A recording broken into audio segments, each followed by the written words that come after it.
कसं आहे की निव्वळ राजकीय बदनामीसाठी रवी इंगवले यांनी हा खेळ सुरू केलेला आहे.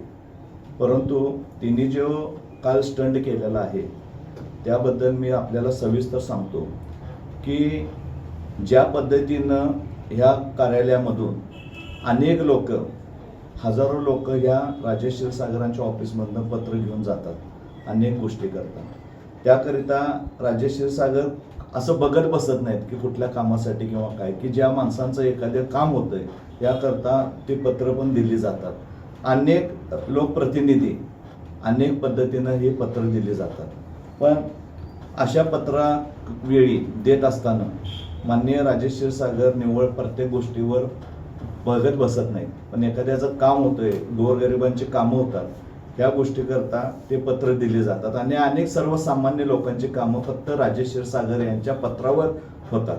आणि ह्या दोषापोटी तिने हे स्टंटबाजी काल केलेले आहे आणि त्या स्टंटबाजीला ह्या कोल्हापूर शहराची सुज्ञ जनता भीक घालत नाही असं मला प्रामाणिकपणा जिल्हा प्रमुख या नात्यानं मला वाटतं. आणि दुसरी गोष्ट अशी आहे की त्यांनी ज्या गोष्टीचा आरोप केलेला आहे आदरणीय राज्य नियोजन महामंडळाचे अध्यक्ष आदरणीय राजेश क्षीरसागर साहेबांच्या बाबतीत, की औषधाच्या खरेदी विक्रीचा त्यांनी जो स्टंट केलेला आहे, त्यांना मला एवढंच सांगायचं आहे की ही जी प्रक्रिया केली जाते त्या CPR मधले जे डीन आहेत त्या डीनच्या अध्यक्षतेखाली एक समिती गठीत केलेली असते आणि त्या समितीच्या माध्यमातून तो औषधी खरेदी विक्रीचा तो निर्णय जो घेतला जातो तो पूर्णपणे शासन दरबारी घेतला जातो. आणि त्यामध्ये हिने ज्या आरोप केलेले आहेत की जो घोटाळा झालेला आहे त्या घोटाळ्याचा जो विशेष तपशील आहे तो शासन दरबारी जर चुकीचा झाला असेल तर शासन दरबारी योग्य ती कारवाई ते शासन करेल ना. पण तुम्ही फक्त नुसतं तोंडावर आता इलेक्शन आहे आणि इलेक्शनच्या माध्यमातून कुठं तर राजेश क्षीरसागर साहेबांना बदनाम करायचं आणि आपली राजकीय पोळी भाजण्याचा एक उद्दिष्ट हे रवी इंगवले यांनी केलेलं आहे.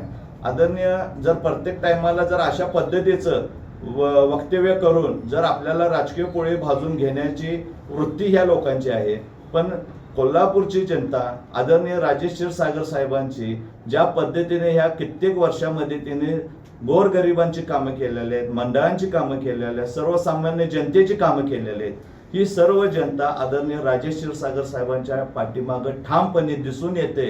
म्हणून यांच्या पायाखालची वाळू सरकलेली आहे, म्हणून ही असे वल्गनाच्या गोष्टी करत आहेत असं मला वाटतं. या रवी इंगवले यांनी वारंवार प्रत्येक नेत्यावर टीका केलेली आहे. मग ते बंटी पाटील असतील, छत्रपती मालोजीराजे असतील, मुश्रीफ साहेब असतील, अशा अनेक लोकांच्यावर तिने खालच्या पातळीवर जाऊन अशा संभाषण केलेलं आहे. खालच्या पातळीवर जाऊन तिने टीका केलेली आहे. मला त्यांना एवढंच सांगायचं आहे की ज्यांच्यावर टीका आपण केली ते लोक यशस्वीरित्या राजकारणामध्ये आपलं कर्तृत्व सिद्ध करून पुढे गेलेले आहेत. पण आपण गल्लीबोळातल्या राजकारणामध्येच आपण अडकलेला आहात असं मला वाटतं. म्हणून मी आपल्याला सांगू इच्छितो या चॅनलच्या माध्यमातून, आदरणीय राजेश क्षीरसागरांची पातळी कुठं आहे आणि तुमची पातळी कुठं आहे, अशी ह्या भावनेची आपण योग्य ती आपली दिशा ठरवावी आणि इथून पुढे राजेश क्षीरसागरांच्यावर टीका करावी की नाही करावी हे तिने ठरवावं. नाही तर आम्ही देखील इथून पुढे जसं आपण टीका कराल तसं टीकेला उत्तर टीकेनं दिले जाईल आणि मग जशाच तसं उत्तर असं म्हणलं जातं तसं हे शिवसेनेच्या स्टाईलनं देखील आम्ही आपल्याला उत्तर देण्यास आम्ही सज्ज आहोत असं आपल्याला मी सांगतो.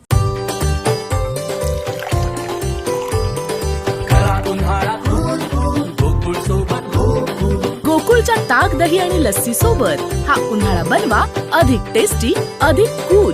गोकुळ सोबत गोकुळ.